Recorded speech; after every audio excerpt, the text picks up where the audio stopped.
امروز یه بحثی رو میخوام برای دوستان باز کنم. موضوع سمبل سنگ زین یا پالان در دفینه یابی. ببین دوستان، اصلا هدف از ساخت این سمبل چیه؟ یعنی به خاطر چه چیزی این سمبل زین ساخته شده؟ یعنی ما وقتی با این سمبل زین روبرو میشیم، ابتدا هدف ساخت این سمبل چی بوده؟ ببین گرامیان، پاسداشت منزلت و مقام افراد فوت شده. یعنی هر جایی اگر ما سمبل زین رو دیدیم، باید به این نتیجه برسیم که هدف از این سنگ زین در این مکان پاسداشت منزلت و مقام افراد فوت شده است. یعنی یه فردی اینجا فوت شده، دارای یه مقام، یه منزلتیه.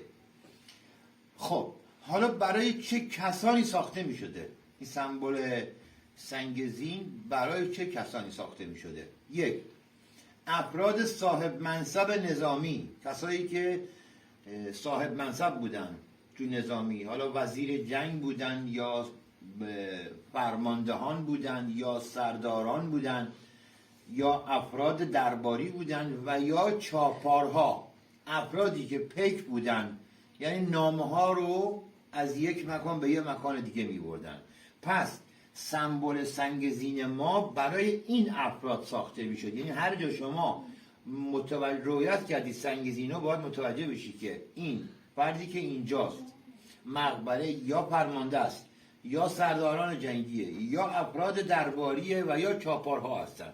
خب حالا مکان سمبل، یعنی جایی که اون سمبل قرار داره، چه چیزی اونجا هستش؟ مقبره ها و محل های تدفین در اطراف.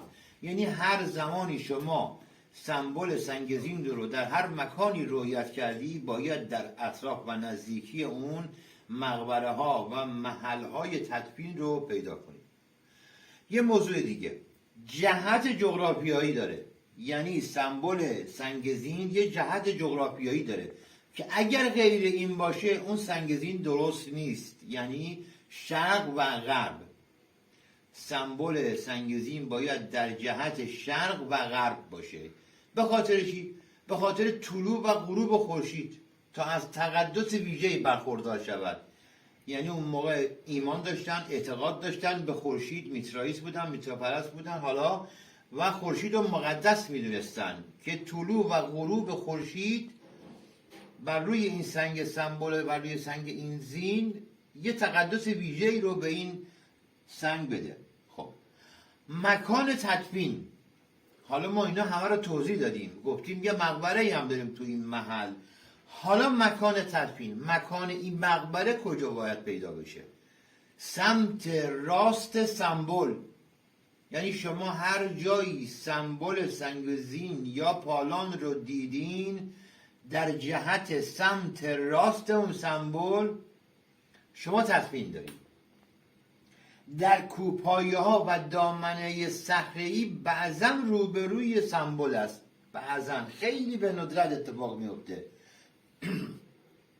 یعنی اگر سمبل سنگ زین در کوپایه و دامنه های صخره‌ای رویت شد، بعضا روبروی سمبل، یعنی روبروی دید، جایی که نشستی روبروش، خیلی به ندرت.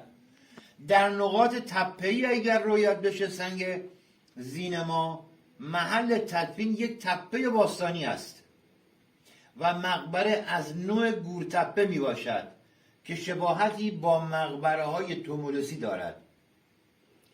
خب حالا اگر در ساختار جنگلی رویت شد، مکان تدفین در ساختار جنگلی، اگر سنگ زین ما در ساختار جنگلی مثل مازندران، گیلان و گلستان اگر رویت شد، عموماً سمبل زین با یک مقبره سنگی و یا یک دخمه در دل سنگ و صخره سنگی ساخته می شده است.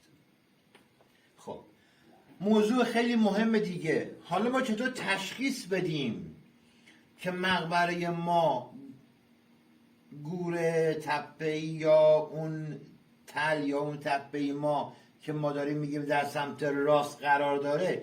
نحوه تشخیص سمت راست سنگ زین به چه صورتیه؟ یعنی من باید به چه مدل بشینم که سمت راست منو از هر طرفی بخوام بشینم شاید مثلا سمت چپ من سمت راست باشه یا سمت راست من سمت راست باشه.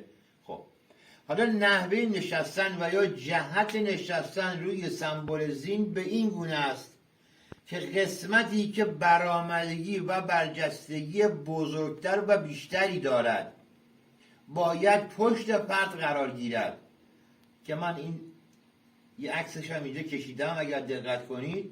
این اگه سمبل سنگ زین ما باشه این بلندتره، جایی که سنگ زین بلندتره یعنی تکیهگاه اون فرد هست، این کوتاه‌تر این بلندتر، یعنی باید اینجا نشست پشت به این داد تکیهگاه. حالا سمت راست خودتو جهت مقبره رو تو این محل باید پیدا کنیم. سمبل سنگزین در تمام نقاط ایران یافت میشه عزیزان، مختص به مازندران و گیلان و گلستان و شمال کشورم نیست، در تمام نقاط ایران پیدا میشه، در کوها، کوپایی‌ها، صخره‌ها، مکان‌های تپه‌ای، جنگل‌ها، همه جا هست و مختص هیچ منطقه‌ای هم نیست. فضای مجازی اگر رفته باشید این موضوع رو سرچ کرده باشید، هیچ کدوم از کسانی که ادعای استادی دارن به این جامعه و کاملی برای شما توضیح ندن و 1% اینهایی رو که من گفتم با شما به اشتراک نذاشتن، یعنی علمشو ندارن. فقط خواستم صرفا این موضوع رو مطرح کنم با دوستانی که گمراه نشین، با مالتون با جانتون بازی میشه، هزینه میکنین، هزینه به دست اومدنیه ولی تخریب آثار باستانی داره میشه، مالتون داره میره و اصلا مهمتر جانتون به خطر میفته. خواستم این موضوع با شما به اشتراک بذارم، موضوع سمبل سنگزین رو، و امیدوارم که هرچی مقدر است و خدا برای شما در نظر گرفته همون به زیبایی براتون اتفاق بیفته. امیدوارم که از این بحث رضایت کامل داشته باشید.